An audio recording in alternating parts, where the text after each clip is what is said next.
Hello and welcome to the Fighting Spirit Podcast. As always, I'm Jason. I'm here to bring us the retrospective to Figueiredo versus Morono, and we're going to look ahead to Thompson versus Neal, which is a very, very big card. I think it's 14 fights. It was 15 up until we had a cancellation recently, so we'll be bringing all 14 to you. But let's talk about Figueiredo versus Morono. We didn't do all that great. No real way around it. We went 3-6-1 due to the draw in the main event, where Figueiredo did retain his title. However, it was a majority draw, and we'll talk about that one and why that came to be. But let's get into it. Here's the show.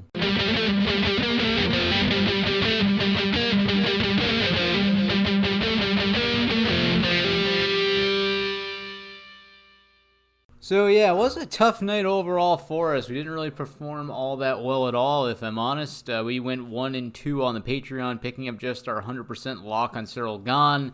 He was 100% pick, but the others, Billy Quartanillo and Hanato Moicano, did not work out at all. We'll get to those, but 1-2, not landing us in the money, getting a little bit of our money back, but definitely not coming in on top in this one. But we're going to try to turn it around this week. We got a gigantic card, last one for the year, last one for a while too. We'll talk about what's coming down the pike, but let's get into that main event. So Deiveson Figueiredo and Brandon Moreno came to a draw on Saturday night. It was fight of the night, for sure. It was a solid contest, and Deiveson Figueiredo did retain his title, but there were too many fouls during the fight for Figueiredo, where honestly that foul, I believe in the third round, that cost him a point, is what set the tide. Now, I thought he won it anyways, personally. I thought he had won the fifth round. I thought he won 3 out of the 5 rounds, even given losing round number 3 due to the foul and the point deduction. But between the nut shots and the eye pokes, Moreno was hurt pretty badly by the fouls.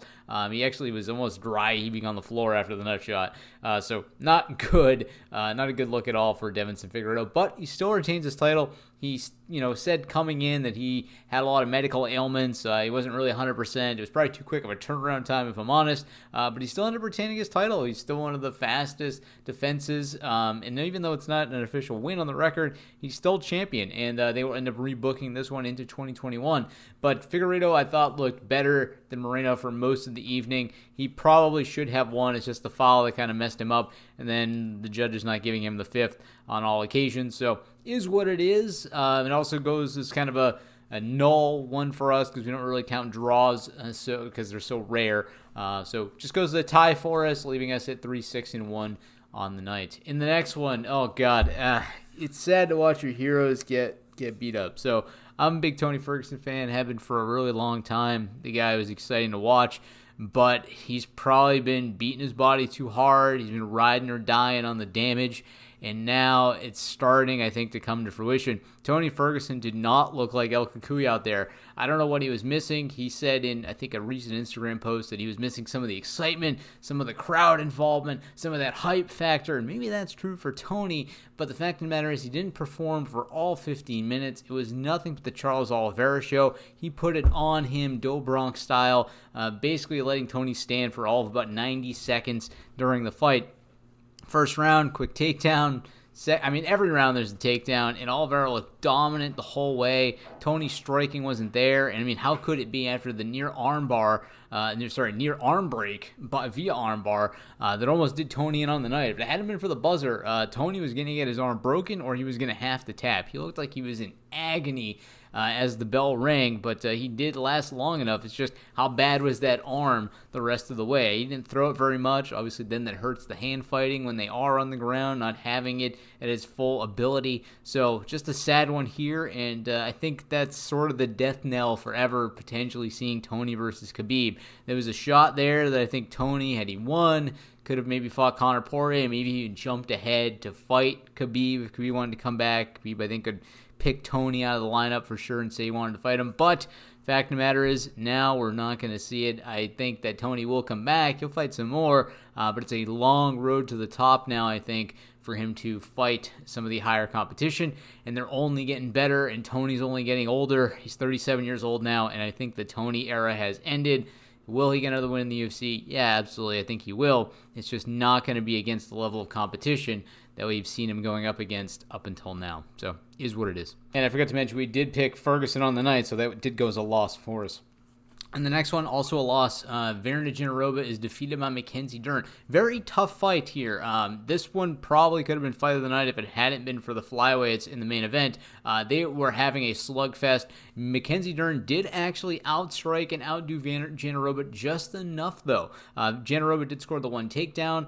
They basically nullified each other's grappling, I think. There was pretty much just a stand and bang kind of contest here, with Dern really showing what her metal is made of and coming out and putting it on display for everybody to see. She's more than just a one-dimensional grappler. I think her MMA has improved to the point where she could go out and defeat somebody like Jandiroba. However, Jandiroba is mostly a submission artist, having no knockouts in her career. Obviously, you have to have some striking ability to be at this level, but still, it doesn't, I think, you know what, maybe I'm just going to be a little still skeptical about Dern, even though she looked really good. Jandiroba isn't as well-rounded as Amanda Hebus, so it's hard to say if Dern has gotten better since that last outing, but I'm sure she is. I'm sure she's getting better all the time, and I'm looking forward to seeing what she does next, because she is climbing the ladder. She is getting back to her winning ways, and we're always happy to see that here. And the next one, Kevin Holland defeats Jacare Souza, and this guy should be fighter of the year. I mean, he's fought, 5 times this year. He's been killing it. Huge win against the Alligator here, picking up a solid win, knocking out Jacare at 1:45 seconds. We actually had picked Holland in this one, so it was actually a correct pick for us. But Holland looked great, man. His striking was crisp. He was, handling Jacare on the ground early on when Jacare should have had the best advantage when they were dry, and just did not come to fruition. Holland even called out Hamzat after his fight to fight him on Saturday. Now, I don't have that fight crunched, but if that thing does get announced for whatever reason in the next couple of days, I'll be sure to provide some kind of update for it. But for the time being, Kevin Holland is going to ride into 2021, potentially fighting Hamzat. We'll see how that one works out. Dana has a good problem in how to book Kevin Holland right now, and I'm really looking forward to see what we can see out of that middleweight. And that guy is very dangerous right now, and he is going to look really good in the next year. All right, moving on. Next one, we got correct as well. Ciryl Gane defeats Junior Dos Santos. This was the second round. Gane pretty much dominated this one, scoring a knockdown, outstriking him 59-10. And really, I think just showing that Junior Dos Santos, JDS, is an older fighter at this point. He's a guy that probably is on the chopping block, if I had to guess. He's somebody that Dana White will be looking to cut. Bellator will be calling, and I think that's how it's going to be. Junior Dos Santos is getting a good-sized paycheck compared to some of the other guys on there, and I think you got to make room for the young talent, especially if you're not performing to the highest level at this point. If you're guys like Glover Teixeira out there, you're still getting it done. It's one thing. If you're Junior Dos Santos and you're having kind of a skid session right now with 4 straight losses in a row, and Ngannou, Blades, Rosenstruck, and now Gane, I think the road is ending. He has not won since March 9th of 2019 when he defeated Derek Lewis. So I think the JDS era in the UFC is over. Moving on to the next one, we got wrong. Cub Swanson, it surprises us all in defeating Daniel Pineda. I think we all kind of thought that Pineda would come out here, kind of crush a guy that's coming off of knee surgery. In fact, one of the leg kicks seemed like it messed up Swanson's leg a bit, but he bounced back spectacularly, outstriking Pineda 2-1, scoring 2 knockdowns, a solid takedown, and just showing the old Cub Swanson and his aggression and killer instinct out there, and really putting on a great show for us out of a guy I thought was honestly done. Can he do it again? Hey, who knows? It's hard to say. He was coming in there looking pretty fresh, and if he didn't take too much damage, I would love to see him come back in the next 3 to 4 months to put it on again. Heal up a little bit, keep it solid, and this guy can potentially climb featherweight again. We'll see what happens. I'm not going to count anybody out, especially after performance against such a solid prospect in Pineda, I don't think you can count Swanson out just yet. Am I saying he should fight for the title? No, but I can see him maybe pushing back into the rankings a little bit. We'll see how things play out. He is at advanced age. Maybe I'm being a little too high on him, but I was just that impressed with his performance. In the next one, we got wrong. Fiziev defeats Moicano. So I thought Moicano looked decent. He was talking a lot of shit in there. He was trash-talking Fiziev and basically, telling him, hey, your shots aren't hurting me, smiling at him, taunting him.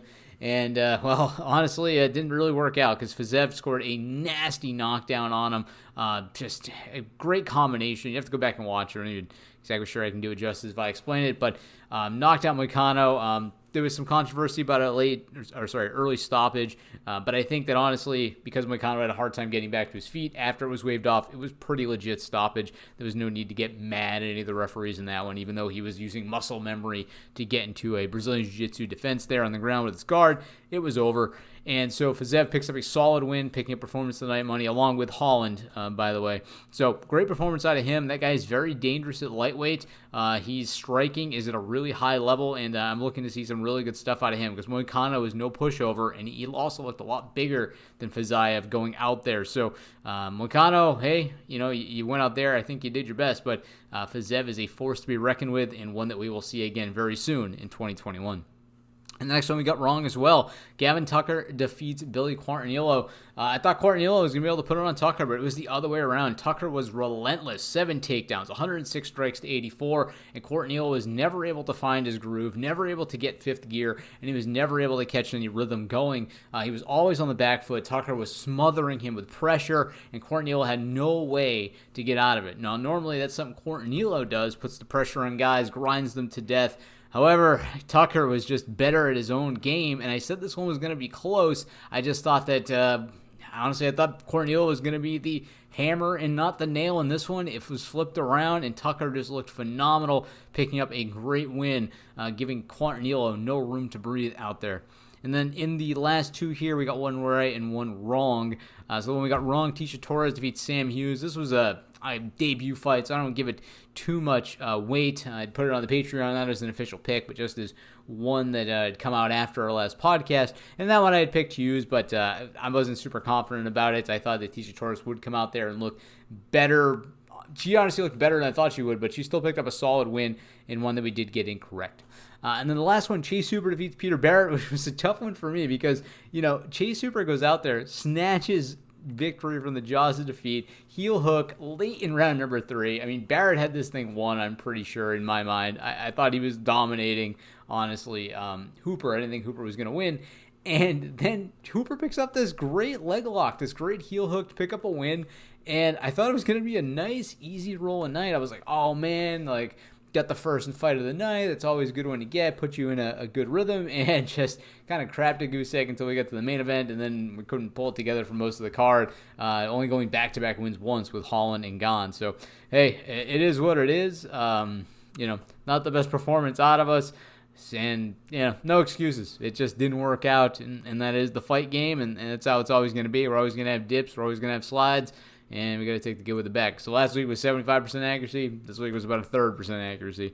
And just is what it is. So we got to look forward. We got to move on to our next event. This is gonna be the last one for a while, so I won't speak to you very soon. You won't hear from me. We're going to have Thompson versus Neal. We'll get through that whole card, and then coming back January 16th is Holloway versus Cater. So we're going to have a good holiday kind of time off here. I'll probably be putting something up on the Patreon for a liquor or beer review, so you'll hear from me if you're part of the Patreon, but we'll be taking a bit of a hiatus for a little while. So let's get into it, though. Last fight card of the year. Let's close this thing out on a good note. I'm really hoping to. Let's do this.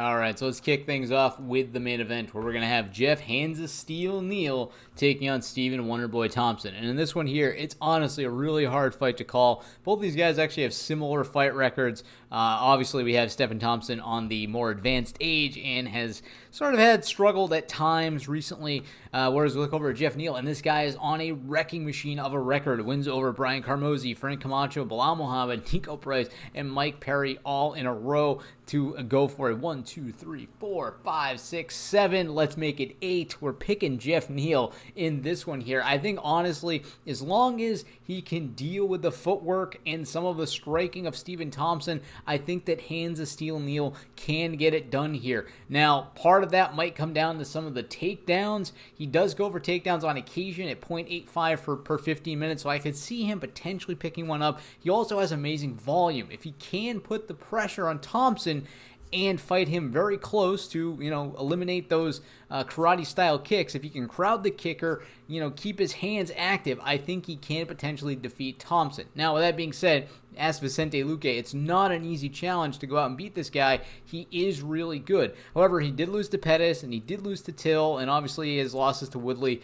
So, he has struggled. He's just 2 over his last 5, and then he had the draw with Woodley before that. He hasn't been very active. His last fight was November 2nd of 2019, so I expect a little bit of ring rust on Thompson, whereas Neal has remained a little more active. Not really, honestly.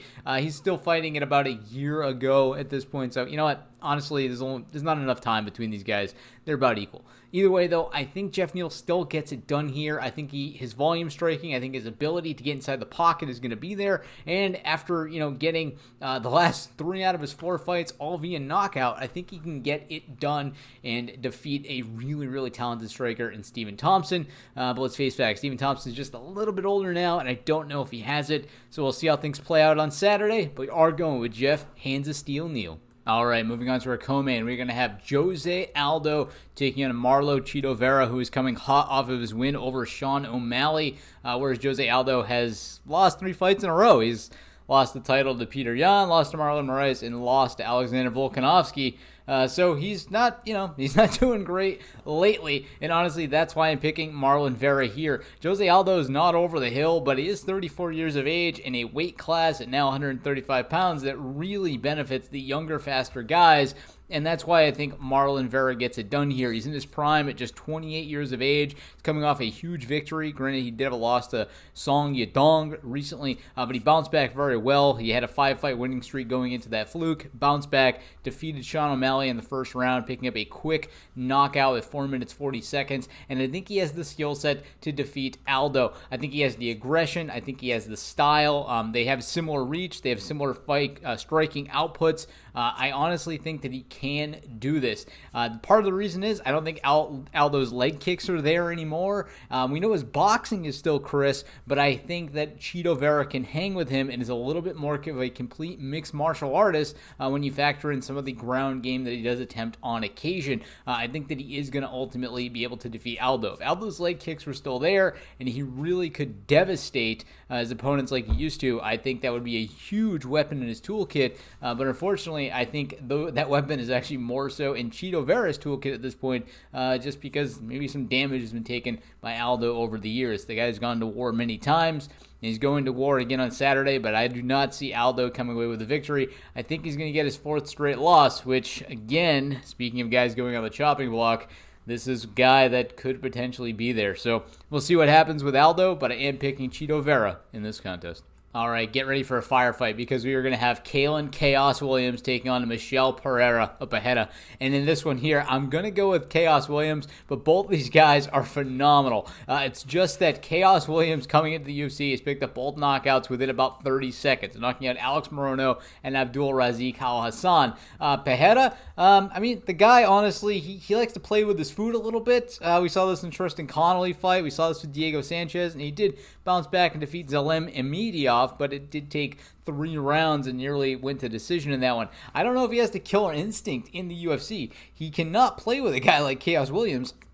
Chaos Williams will make him pay and make him pay dearly. And if he does that, which seems to be his style recently, I honestly see Chaos Williams cruising the victory here. Will it be a quick knockout like we've seen the last 2 outings? Who knows? Those are kind of fluky, but the guy definitely seems to have dynamite in his hands, and he could pick up another quick, solid knockout here. So I am picking Chaos Williams in this contest. By the way, if you haven't noticed, this fight card is awesome. A lot of great contenders in this one. And there's another one. Marlon Moraes taking on Rob Font. And in this one here, I'm going to go with the bad boy from Boston. I'm going to stick with Rob Font in this one. I think Rob has learned a lot since his loss to Assunção, picking up wins over Sergio Pettis and Ricky Simone. Not Hickey, he's not Brazilian. Ricky Simone. And as much as we've seen good things out of Marlon Moraes, he has struggled a little bit lately. He wasn't able to perform to the, his highest ability when he fought for the title against Cejudo, despite coming out of the gate well. Lost to Sanhagen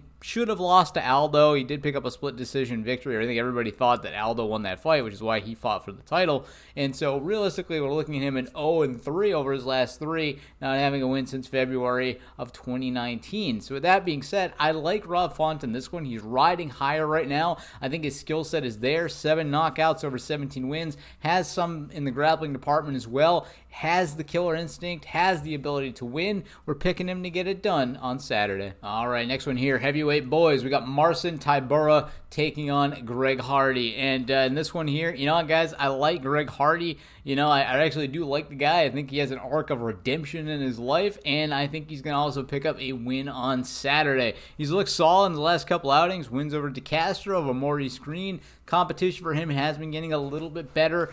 He did fight somebody probably a little too good in Alexander Volkov, but I think Marcin Tybura, despite some of his good wins recently, is just fighting similar level competition, and I think Greg Hardy will be able to exploit it by coming out of the gate hard and fast. Now, Tybura has been able to grind his way to victory against guys like Roswell, Max Grishin, and Sergey Spivak, but I think it will be hard for him to deal with Hardy's initial aggression. However, just grain of salt here, if Greg Hardy can't put this guy out in the first round, I see it going back to Tybura. I don't think Hardy has it in him, has the stamina at least, to put Tybura away in the third round, even later into the second. I don't think he has it. So just keep that in mind, that I think early and often is when Greg Hardy wants to get out of here, but Tybura could get it done if it doesn't get stopped early. So picking Hardy overall, but this is not an easy one to call. Take it with a grain of salt. We'll see what happens, though, on Saturday. All right, this next one here, we had Talia Santos' fight canceled recently, and she's going to be taking on Gillian Robertson, or Gillian Robertson. I'm not really sure how it's pronounced, but Gillian nevertheless, and she's going to be coming away, I think, with a loss in this one, though, unfortunately, for the Canadian. Talia Santos has looked amazing, 16-1 in the UFC, wins over Molly Meatball McCann. Did lose to Mara Barella coming back out of the Dana White Contender Series, but bounced back really well. Molly McCann is no pushover, and as much as we've seen good stuff out of Robertson recently, especially in her grappling game, I think that Talia is going to be able to stave her off. She does have a little bit of grappling herself, but her striking is phenomenal, especially at these ladies divisions. 10 knockouts over 16 wins, and I think she could potentially get a win here over the Savage Robertson. Now, it's not a done deal, like I said, with the last fight. This is a little bit of a grain of salt situation. Both these fighters are a little bit green. For Santos, it's mostly, I think, a bit of a pattern record before getting to the UFC. And then I think Robertson actually has the better fight, better resume overall, but just has a worse record to show for it. We'll see how things play out, though. She trains an American top team. She's a top-tier athlete. I wouldn't be surprised if, honestly, Robertson did win, but I'm going to stick with the numbers. They say Santos, so that's where we're going with.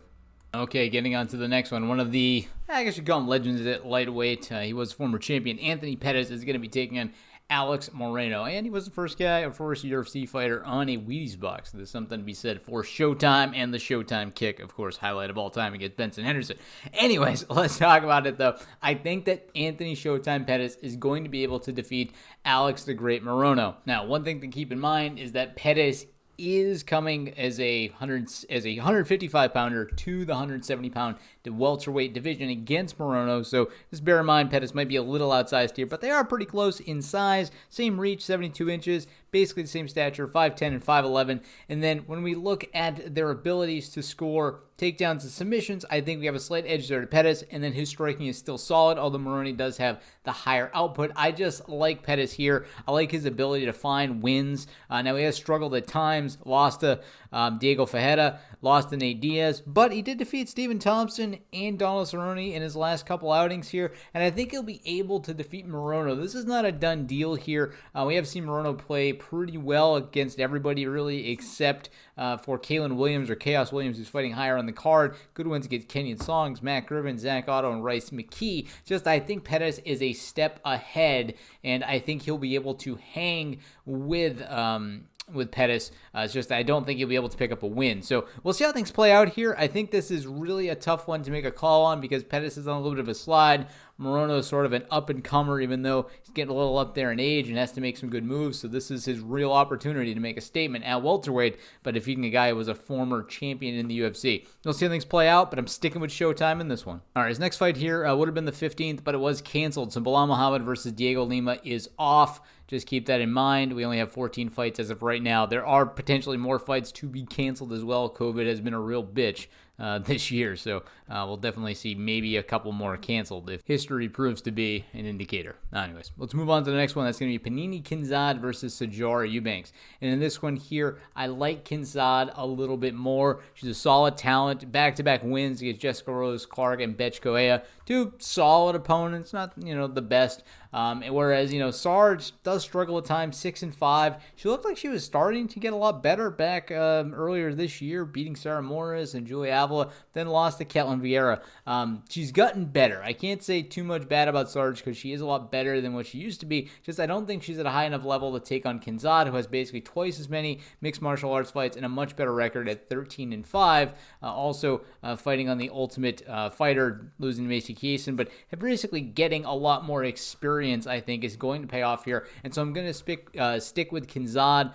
Granted, she does get a lot of decisions. She only has 3 knockouts over 13 wins, but we're looking at a similar situation with Sarge with 4 decisions and 2 knockouts over her 6 wins, losing all 5 by decision. So I do expect this one to honestly go the distance with Kinzad picking up the win overall, but we'll see how it plays out. Again, tough one to make a call on. It's just we're going to stick with Panini Kinzad. All right, this next one here, we're going to have Carl Baby K Robertson taking on Dalcha Lambagula. And in this one here, I like Robertson. Now, Dalcha is built like a brick shit house, but I honestly think that the better talent lies with Baby K Robertson, and he'll be able to get a win here. Granted, he did lose to Marvin Vettori in the last outing, but that guy is unreal. Had solid wins going into that fight, but I think that was just too much of a contest, whereas we haven't really seen much out of Dalcha. He got a late knockout against Daquan Townsend in his UFC debut, and then lost to Magomed Ankalaev, getting knocked out in the 3rd round. So, it's kind of hit and miss for him. I think Robertson, though, has the slightly better striking overall. Dalcha definitely has power, but I like the technique out of Robertson just a little bit more, and I think he honestly will be able to get it done here. Look at the numbers. He's out striking, 3 strikes for 15 minutes. Panda Lamago is 1.79. Now, when you have big power, you don't necessarily have to, throw a lot of shots, but I think, honestly, Carl will be able to do him with volume, and his takedowns will be there as well, although Dalton does have a higher takedown game. It's just no submission game, whereas Robertson at least goes for submissions on occasion. We'll see how things play out, though. We're sticking with Carl Robertson. All right, moving on to the next one, we're going to have Duran Win, an AKA product, solid fighter, good wrestling background, in Duran Win taking on Antonio Arroyo. And this is a tough fight. Both these guys don't have a whole lot of experience. We just have the one fight in the UFC for Arroyo, and then Duran Win is 6-2, only 8 fights overall, and he's lost 2 out of his 3 fights in the UFC thus far. However, I'm going to stick with Win here. I think he's capable of finally getting a win here against an opponent that doesn't also have a lot of experience. I think that he's going to be able to use his takedowns here. Now, granted, we have seen takedowns out of Arroyo himself. However, his takedown defense hasn't proven to be that great. I think Win, between his striking volume and ability to score takedowns, will be able to pick up a win here. Also, another thing, Arroyo hasn't proven to have outstanding, tremendous power with 4 knockouts over 9 wins. Now, it's just shy of 50%, but he's not a KO machine, and I don't expect him to pose a struggle to Duran Win like guys like Darren Stewart did. So we'll see how things play out, but honestly, I think Duran Win can get another win in the UFC, ending the year at 7-2. All right, moving on to the next one, we have Draco Rodriguez taking on Amin Zahabi. So I know this guy is related to Faraz Zahabi, trains over at TriStar. Solid competitor. However, I do like Draco in this one. We've not seen the greatest stuff out of Zahabi. Back-to-back losses thus far. Vince Morales and Ricardo Ramos. I think that Draco is going to be able to get a win here. He's coming off a spectacular win in the Dana White Contender Series. Now, it is his debut, but he's proven himself to look better thus far. Just 24 years of age. Obviously, we don't have a whole lot to go off with Draco here. But from what I've seen in his last contest, I think he has the talent. I think he's a good young prospect at 24 years of age. And looking looking over at Zahabi at 33. I think, honestly, his best days are behind him, and he's just fighting because he can, not because he's really going anywhere, and that's just my honest opinion. I'm not saying it to be mean. So I'm sticking with Draco here. I think he gets it done. All right, I know it feels like a full card here, but we have 3 more to go, and we're going to move on to Stefan Nachakui. That's pretty close, I think, taking on Jamie Pickett. So this is, honestly, this is a pick'em pretty much. We have Stefan, Cameroon Express. He's 4-0. He came in Dana White Contender Series looking good. He's got nothing but knockouts in his career. So honestly, he looks good overall. He's going to be the pick coming in against Jamie Pickett. Jamie Pickett's 11-4. He's looked okay. He's fought in Dana White Contender Series twice.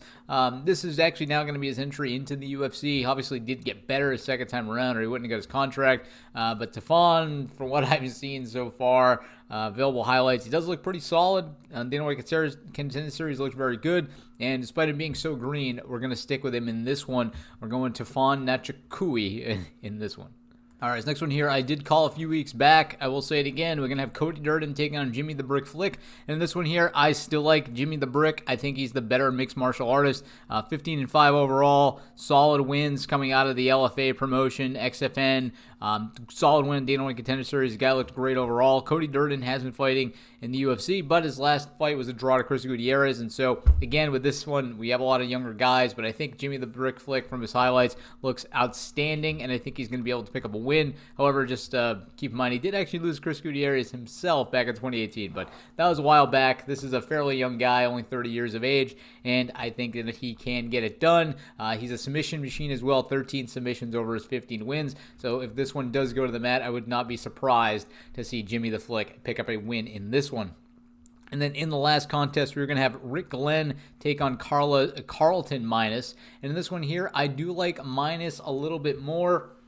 Again, not much time in the UFC, just one outing and a loss. But I think coming in with his numbers, he looks a little bit better than Glenn, who's struggled in the UFC off and on for a number of years. He's basically win-loss for the last couple of years, picking up his last fight back in November 30th of 2018. So he's also got a lot of ring rust, whereas Carlson has stayed at least slightly more active, losing back in August. And I'm going to assume he's gotten better since then and learned his lesson. So we're going to stick with the more active fighter in this one, going with Carlton minus. So let's go over them one more time. We have Neal, Vera, Williams, Font, Hardy, Santos, Pettis, Robertson, Kinzad, Wynn, Rodriguez, Nachakiwi, Flick, and minus to round things out. All right, if you'd like to get in touch with the Fighting Spirit Podcast, please write me at fightingspiritpodcast@gmail.com. Also, Twitter at MMAFightPicks01, and there's the Patreon as well if you'd like to support the show at a dollar amount that makes the most sense for you. So we'll be moving into the new year. This will be really our last podcast. Actually, I guess we will do a standalone recap since we won't have any new fights to pick. So I'll probably publish one of those next week, maybe next Tuesday. Just keep it as part of the regular recap, and we'll look ahead at some of the fights coming up. That's probably what we'll do, and we're going to do a Patreon review as well. So we'll have some stuff coming at you. I wish you a happy new year, happy holidays. I know we're in the middle of Hanukkah right now, so just have a good time, whatever you celebrate, and stay safe out there. Until I speak with you again next time, happy fight picking.